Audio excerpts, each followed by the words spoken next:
Do you think that our currency is becoming a global currency, Indian currency?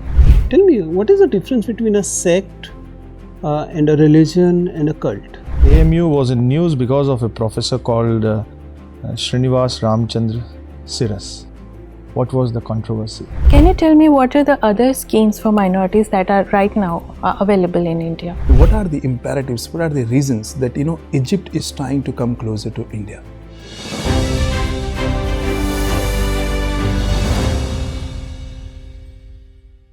May I come in, sir? Yes, come in. Good morning, sir. Good morning. Ma'am. Please be seated. Thank you, sir. Please give a brief introduction about yourself. So, my name is Asad Zuberi and I was born in a city of Aligarh and brought up there itself. After completing my schooling from Aligarh Muslim University, I went ahead to study mechanical engineering in MNNIT Allahabad in Prayagraj, sir. Thereafter, sir, I have worked with an automobile firm called Hero MotoCorp for 1 year. And then, sir, after quitting my job, I've been preparing for civil services examination. And my hobbies include playing percussion instruments. And occasionally, sir, I write blogs on a website called Quora. Okay. Why did you leave your job? Sir, though it was a very enriching experience in Hero MotoCorp, but I was trying to manage my studies for the examination as well as job. And I realized that I was not able to do justice to both of these. So I had to take So that, you have worked there for 1 year. Yes, sir. You tell me, what are the challenges of working in a private sector? Sir, one of the challenges that I see is that the intense competition because of the large number of engineers, sir, in my domain which are coming out. So, sir, getting a good job in our own area of interest is sometimes difficult, sir. So, the second one is the hectic nature of the fast world in which we live, because we have to meet targets and sometimes it leads to a lot of stress and overstressed work conditions, sir. Sir, these are two things that I have experienced myself. Tell us two good things which you have learned in the private sector, which is not there in the public sector.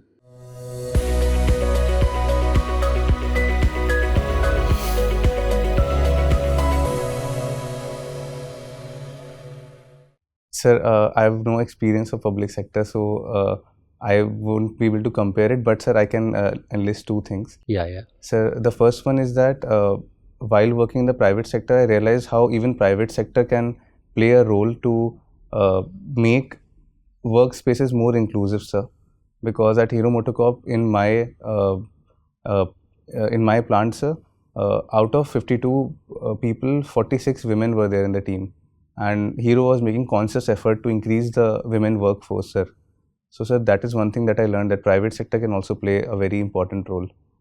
And so the second thing, sir, is the less hierarchical nature of private sector, sir. Because the very highest of the officers of Hero MotoCorp were, sir, they were approachable to me, and I had very enriching conversations with them, which helped me rise as an engineer in the firm, sir, for 1 year. You are basically a mechanical engineer, isn't Yes, it? sir. Why did you opt for a subject like anthropology when mechanical was already there in the syllabus of UPSC? Sir, this decisions was actually, sir, two-faceted, sir. The first reason is that I have been studying science since my class 11th, but had a keen interest to study other subjects too. So, sir, I was looking at the list, and anthropology was very interesting to me because of its diverse nature. Sir, apart from that, fortunately, my friend was also preparing with this subject, so guidance was available to me. Could you tell me what is the difference between anthropology and sociology as subjects? Sir, one basic difference between these two disciplines is that anthropology studies a person across space and time, while sociology study mostly the group of people, how people react, or how a group reacts, sir. So, sir, that is one of the differences. Apart from that, holism is one thing that anthropology studies very deeply, studying the biological factors, the genetic factors, and then relating them to the factor of society, sir. This is something that anthropology does, which is not so prevalent in sociology. Do you think that our currency is becoming a global currency, Indian currency? Sir, with the age of UPI and digital payments that we see, sir, India has reached laurels in that segment. Sir, I think based on that, like a very recent India-Singapore agreement has also been there. So, sir, rupee is becoming more accepted, especially in the region in the India's neighborhood and the extended neighborhood too. Sir, though I think there's a long way to go before the rupee becomes a global currency, but we are on a very Do you have any idea optimistic with path, how sir. many countries we have entered into agreement for payment of Indian rupee? Sir, I'm sorry, I'm not aware of the exact number of countries, but I know some of the names, sir. Yes, A go recent ahead. agreement with Argentina was established. Sir, we have an agreement with Sri Lanka as well as Maldives, sir. So Apart what from are that, the major items we are importing apart from oil, for which we have to pay in foreign exchange? sir, apart from oil, we have a high dependency for fertilizers, sir, as well as ammonia, sir, that we were importing. Sir, apart from that, the API that we import for the pharmaceutical sector, India also needs to develop its own manufacturing facilities, sir, in that segment. What about defense equipments and electrical hardware goods? Yes, sir, electrical hardware goods as well as, sir, the goods for solar PV modules, they are being imported. And sir, regarding the electrical equipment, there is a high import and dependence on China as well, sir. So what do you know about the Vostro account? How entire payment is regulated? Sir, I'm sorry, I'll read more about this. Okay, thank you very much. Thank you so much, sir. Hello, Asad. How are you? Sir, I'm doing well. Asad, I can see that you studied from AMU as far as the schooling is concerned. Sir, my AMU. schooling was in Our Lady of Fatima School. It was not in AMU, sir. Okay. And you are basically from Aligarh, right? Yes, sir. Aligarh played an important role when it comes to education of minorities. Yes, sir. What are constitutional provisions for that?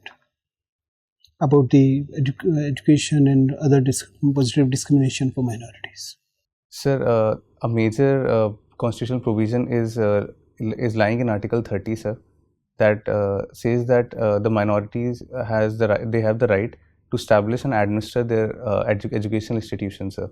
And sir, there's one more provision in this article too, in this article itself, in the clause 2, that when the government is dispersing the firms, the finances, sir, it won't consider or differentiate between state institution or any other non-minority institution and the minority institution, sir. These two provisions in Article 30 are there, sir. After independence, there was a committee called Sachar Committee, which was established to look into the status of minorities in terms of representation and other development. What were the main recommendation of this committee which were implemented? Sir, as far as implementation is concerned, sir, I'm not aware of the number of.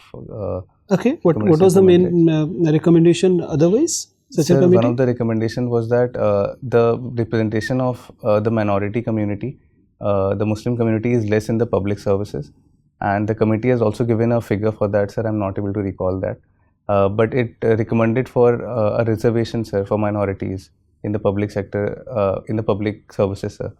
Sir, apart from that, it also pointed out a dual disadvantage that the minorities are facing with respect to education. That is the quality and the quantity of education. Sir, both are not available at the right amount, sir. So these are the two things that I can remember from the committee. You're from Aligarh, you're a mechanical engineer. Aligarh is known for locks. What exactly is the mechanism of lock? Why some locks are 7 levers and other locks are 5 levers? Sir, I'm sorry, I'll have to You're a read mechanical engineer from Aligarh. You never thought of looking into the mechanism of lock? How it works? Sir, this is an interesting thought and I'll look into it, sir. I've not done it. You've done anthropology, right? Yes, sir. In the development of human species, the use of the engineering stuff, the tools, it started after which stage? I mean, when human body was capable of using tools? Sir, one of the major stages was that after the development of bipedalism, the hands became free. And when that happened, human beings started using the hands to make more tools, sir. And one thing, sir, that separated human beings from the other organism was the opposable and dexterity of the thumb. So that was very important while using the tools. Then what were the initial simple machines human species started using? Sir, one of the very first tools that were used stones were being cut into axes, like the pear-shaped axes were used. to break the nuts. So that was the first lower Paleolithic tool, sir. So after that, the bones were also being used as tools to hunt. That is related to the osteocherodontic cultures, if I'm correct in recalling that. Sir, apart from that, going ahead, there were small tools like microliths, and some flake tools were also developed, sir. Staying with anthropology, tell me, what is the difference between a sect and a religion and a cult? Sir, may I take a minute to think about it? Sir, I have an idea about the difference between sect and religion, sir. On cult, sir, I am not so well tell me versed. about sect and religion. Sir, religion is a belief, is a system that includes things that are related to the sacred part of the world and not the secular part, sir, as the scholar Emily Durkheim has defined this. Sir, within the religion, there are certain groups, and these groups are known as sects because they practice this religion in a certain way, and they share this in common, sir. So, sir, I think sect are the smaller unit of within a religion, sir, that is present. Sir, You cult also and- mentioned that you like writing on Quora. Yes, sir. Tell me, what is Web 2.0? Why all these platforms, including Quora, are considered Web 2.0 platforms? Sir, one of the things that these platforms being known as Web 2.0 is how they are different from the idea of Web 3.0, sir. So these platforms, sir, in this the data is not decentralized. If I am creating a data, if any user is creating a data, we don't have the entire control over it, and that, sir, differs Web 2.0 from Web 3.0. That in Web 3.0 this data will be decentralized and will be more controlled by the user who generates it, sir. So, that is So, one if I difference. ask you to tell me what a Quora in Web 3.0 will be like, what will it be? Sir, it will be more accessible. Firstly, Quora is also accessible. sir, it relies on the access of internet to the larger population.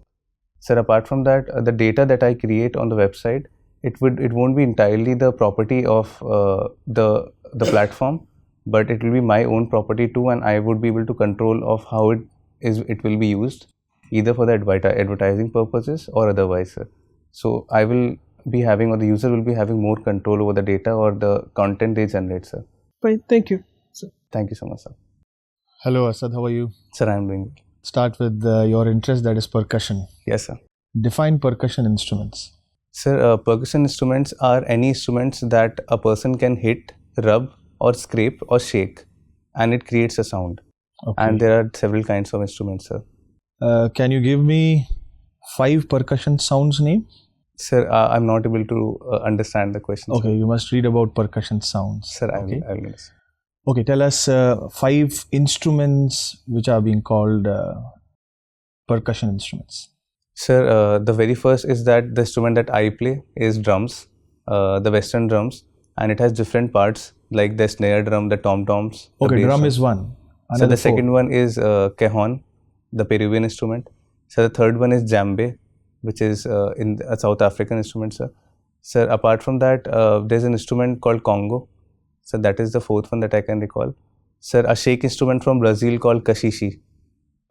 Sir, apart from that, when we consider the Indian instrument, there are several, like the kanjira is there, Oh, sir, fine. mridangam. Okay, and fine. Is piano a percussion instrument? Yes, sir. It's interesting that piano is also a percussion instrument. Okay, good. Okay, you are from AMU. You have studied in Aligarh Muslim Yes, University.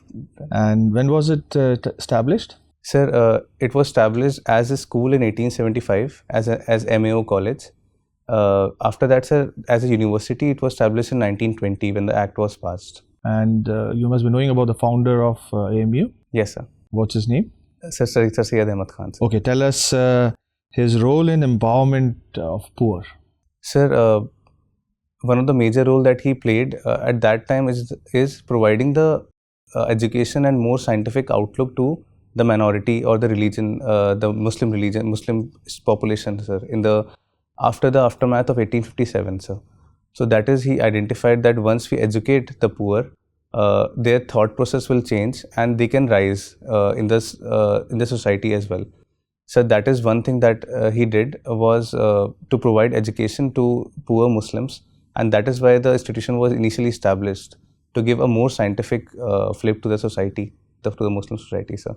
So I think that contributed to the overall development as well as poverty elevation, sir. Okay, fine. AMU was in news because of a professor called Srinivas Ramchandra Siras. What was the controversy? Sir, the controversy it was very unfortunate that the professor committed suicide, and the issue came up in the media as well as to the reasons of why he committed suicide were attributed to his identity, the way he identified in himself as a homosexual person. And sir, that was being contested that from within the university there were some comments that were made which were very unfortunate, and that's why the controversy was raised, sir. Okay. So what are your views on same-sex marriage? Sir, as a student of anthropology, when we study the marriage, then there are several kinds of marriage, and even same-sex marriage is, sir, a kind of marriage. That is not a very new concept, but is being practiced in the tribes since a very long time. So, sir, I think, sir, within the ambit of marriage, there is a definition and space for same-sex marriages too. Okay, fine. Let's go to the international arena. What is this Taiwan-China issue and its impact on our country? Sir, China sees Taiwan as a part of it, and sir, that is one point of contention between Taiwan and China, that Taiwan claims to be a democratic and independent country and it wants to protect its sovereignty. Sir, however, because of the attitude of China in the Indo-Pacific and the South China Sea, it's a worry that China may take over Taiwan or may start an offensive against Taiwan with the likes of what Russia has done in Ukraine, sir. So that is the current worry that Taiwan and the greater community has.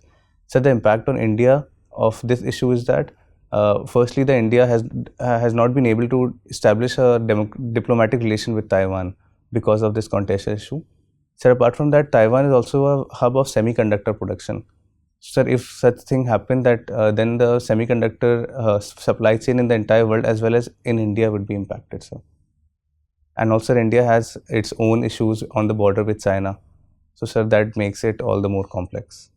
Thank you. Thank you so much, sir. Asad, you got benefited with the scheme that you have written in your draft, that is Nai Udan. Yes, ma'am. What is Nai Roshni? Ma'am, Nai Roshni was a scheme that was implemented in the UT of Jammu and Kashmir, sir, by the government, and it's there to uplift the girl students there and to educate them, and if they want the coaching opportunities for the examination. What is Nai Manzil? Ma'am, Nai Manzil, ma'am, I'm sorry, I'm not able to recall. Okay, can you tell me what are the other schemes for minorities that are right now available in India? Ma'am, one of the schemes is the pre and post metric scholarship that the government is running. Apart from that, there's a scheme called Ustad to identify the artisans and support them. Ma'am, apart from that, there are the recent OD-OP scheme is also identifying, ma'am, many small communities from minority sector who are producing things like bangles in Firozabad, ma'am, and they're supporting them. Ma'am, these are three that I can recall at the moment. Okay. Recently, UP had the Global Investors Summit. Yes, ma'am. The most amount of investment that was attracted was by the Noida, which happens already to be a most developed district of UP. Why do you think the developed district of UP is being developed at the expense of the other areas and districts? Ma'am, one of the factors that pushed Noida to grab a large amount of fund was the nature of industries that is present there, the growing electronic industry as well as the industry of information technology that is present. So, ma'am, I think that was one of the major reasons. And, ma'am, I have an information about the very high investment in renewable sector that has also been done in the Bundelkhand region, as well as a very large amount of investment in the solar energy parks that is being done, which I think, madam, is just second to the what is being done in Noida. So, ma'am, I think the investment has been done in as far as the decentralization of investment is concerned, but it's higher in Noida because of nature industries there. Okay, there was this proposal of Yamuna City also. Are you aware of it? What is Yamuna City? That would be developed in UP? Ma'am, I have read about it, but I'm not able to recollect at the moment. Okay, no problem. It's seen that one of the most number of wetlands that are found in India happen to be in Uttar Pradesh. What is the reason to have so many wetlands in UP? And second, what are the various things that government is doing for the conservation preservation of wetlands? And the increased number of wetlands in UP is a recent phenomena that they were identified in the Ramsar Convention. The reason for their existence is the very diverse river system that the UP has. The major river of Ganga and its tributaries like the river of Yamuna is there, and its own tributaries are there. So there's a very dense system of the Himalayan rivers in their mid segment, ma'am. So because of that, ma'am, the wetlands usually develop because of the diverse or the very delicate river system that is there. Ma'am, on the conservation part, under Ramsar Convention, a lot of wetlands are being identified. Like recently, ma'am, the nearby from my district, the Narora stretch was identified as Upper Ganga front, ma'am. Okay, one is Ramsar Convention. Apart from that, what are the government recent steps and things to conserve wetlands? Ma'am, there was a scheme that I read about called as Wetland Mitras, in which the community was being identified as Wetland Mitras. Ma'am. Apart from that, I am not able to recall at the moment. Okay, no problem. My last question to you. Recently, the Supreme Court has given directions for the election of appointment of Election Commission of India. What do you think is happening right now in India with respect to judiciary and parliament, and where do you think this tussle between judiciary and parliament is leading to? Because once you have issue on NJAC and then you have issue on ECI, is it really strengthening our democracy or is it going downhill? Ma'am, one of the major features that is present in our system is the system of checks and balances between the three pillars of government, the judiciary, the executive and the legislature. And the problem that we see occurring is that the legislature thinks that the judiciary is practicing something called as judicial overreach. However, the judiciary sees it as judicial activism, ma'am. So in that regard, there have been some instances when judiciary has unfortunately been in spaces in which was an expertise of legislature, ma'am. And on the contrary, the requirement of judicial activism is also there.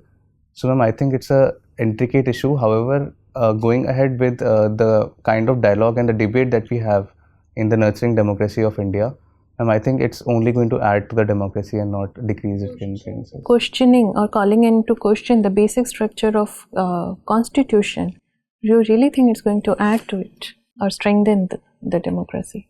Ma'am, as the basic structure of doctrine itself is an evolving doctrine. So if the comments have been made by any part of the government, ma'am, I feel that these comments can be taken for the constructive criticism if there is any, and if there's something that should not be implemented, ma'am, I think that it should not. Thank you, Asad. Thank you so much, ma'am. Asad, Yes, sir. you have worked in Hero Motors, right? Yes, sir. So India and the European Union, they are yet to conclude free trade agreements, right? And automobile sector is one of the sticking point. Do you know about it? Sir, I've read about the problem of export of automobiles to the European countries, which is not very much being facilitated, sir.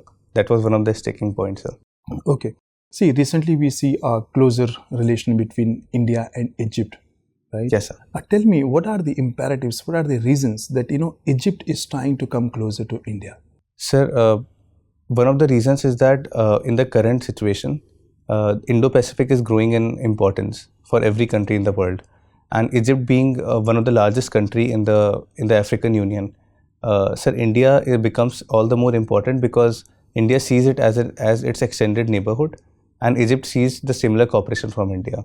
So apart from that, as India is posing itself as a voice of global South, and sir, Egypt is a very large country of Africa which represents the voice of Africa too. So sir, I think the cooperation that Egypt is looking in India is one of these on these lines too.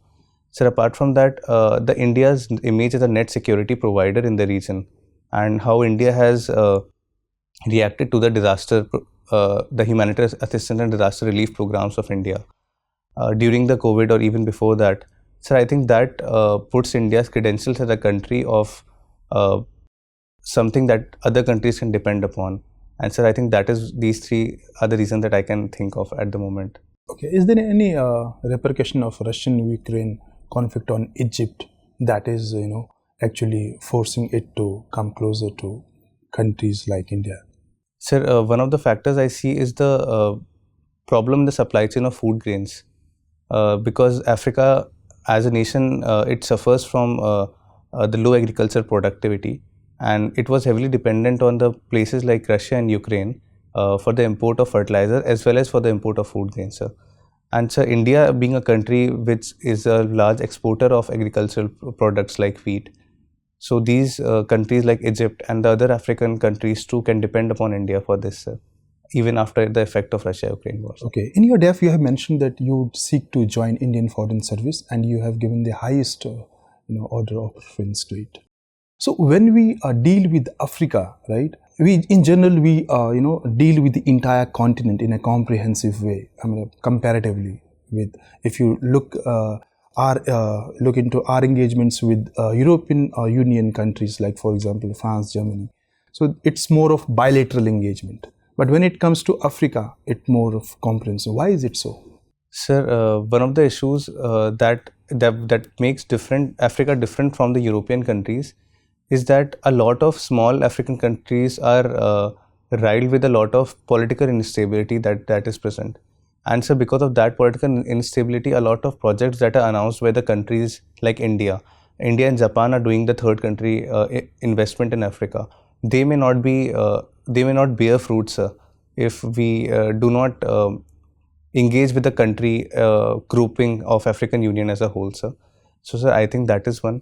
So, apart from that, a lot of small nations in Africa, they are not so affluent in the sectors like education, in their economy as well. So, even Africa itself sees its voice in African Union more than it sees its voice in bilateral negotiations, sir. So, I think these are the reasons of why the countries seek to engage with African Union more than the bilateral relations, sir. Okay, Asad, yesterday there was meeting between foreign ministers of India and China in New Delhi. Okay, and both of the ministers, they reiterated the position of their respective countries. India said that there should be change in the border, okay, dispute, no, and China says that no, let us keep the border dispute aside and let's cooperate on other areas. So, in both countries, which one is more correct? Sir, the stand that India has taken on the border disputes, as well as its relation with China, sir, I think that stand is more correct because as it was said by the External Affairs Minister, Dr. S. Jaishankar too, that until the relations at the border are normal, the relation in other segments like economic relations and cultural relations cannot come to normalcy. And so recently he has also called the relation between India and China as abnormal. Sir, I think in this regard, until there is the decreased offensive from China on the border, sir, I think other segments like economic cooperation, sir, may not prosper. So the stand of India is justified on that segment, sir. Okay. My last question to you is, in your DAF, you have mentioned each one teach one initiative. Yes, sir. Okay. So tell me something about the primary education in India and the suggestions. Basically, most importantly, that what suggestion would you give to improve primary education in India? Sir, one of the major infrastructure that we have for primary education is the Anganwadi schools that are running in India. Sir, and the basic issues that these schools face is that, sir, though the government also is doing enough to supply, like for example, the scheme of midday meal scheme is there. Sir, however, the demand on the student side, because when he or she goes home, there's the issue that the parents are not so educated, and the child does not feel so motivated to study, and the basic attraction to come to school becomes the midday meal rather than the studies, sir. So I think this is one change, or the behavioral change, that is very much required in the Indian population, and the government has to take stand on it through increasing its outreach to the parents as well. So the second thing that I see is, which the government is making efforts through the NEP 2020 to increase the stress on mother tongue as the basis of education. Because sir, when we in my college were a part of Each One Teach One initiative, a lot of students were struggling with reading the English books. However, sir, they were very fluent in Hindi language, or the language that they have as their mother tongue. So I think this is as a second point will help to improve the primary education, sir. And so the third and the last one is to increase the investment, sir, that is being called out since a very long time in the education sector, to increase the infrastructure, to make more toilets, to train the teachers well. And sir, I think these are the few that I can recall at the moment. Thank you so much, sir. What do you mean by CBDC? So CBDC stands for Central Bank Digital Currency. So when UPI is already there in place, what is the need to go for CBDC? Sir, there's a difference between UPI and CBDC. For example, UPI is a digital mode to transfer the money that exists as a legal tender of paper money in banks, sir. However, CBDC forms a kind of a currency that is present in a digital form, not only as a legal tender. Is it a cryptocurrency? Sir, though the technology that is being used behind CBDC is not out in the public domain yet, however, sir, it is being speculated that it is based on the cryptography protocol, sir. Which agency regulates CBDC? Sir, the Reserve Bank of India. Thank you very much. Your interview is over, Asad. You may Thank go you, now. sir. Thank you so much. Thank you, ma'am.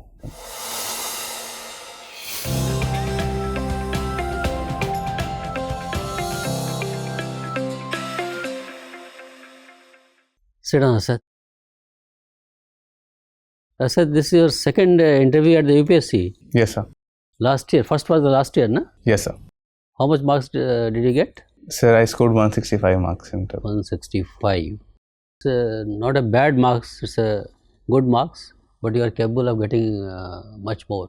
Sir, I hope to score better this time. Yeah. So how about your mains examination?